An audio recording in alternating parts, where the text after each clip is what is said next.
Daniela Estriner at Anthony Jennings mga baguhan subalit palaban. Unti-unti na nga nakikilala at unti-unting gumagawa ng pangalan ang mga baguhang artista na sina Daniela Estriner at Anthony Jennings.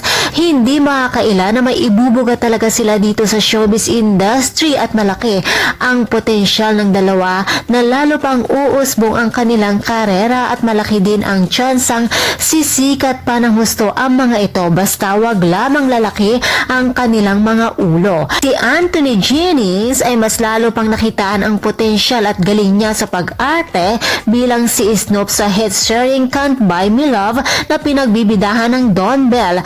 Unexpected ang tambalan ni na Maris Racal na talaga namang pumatok sa mga manunood. Sumasabay siya sa galing ng mga kasamahan niya sa serye.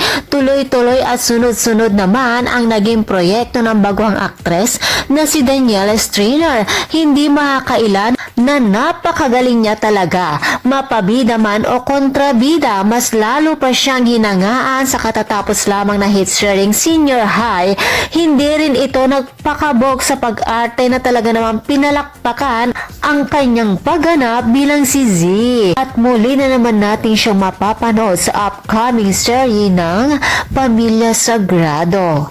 Daniela at Anthony, natural na natural lamang ang kanilang pag-arte at hindi makapagtatakang kung balang araw ay makakatanggap sila ng Best Actress and Best Actor Award. Kaya naman mga chikadoras, for more updates kina Daniela at Anthony, please don't forget to like, share, and subscribe my channel. Thank you for watching.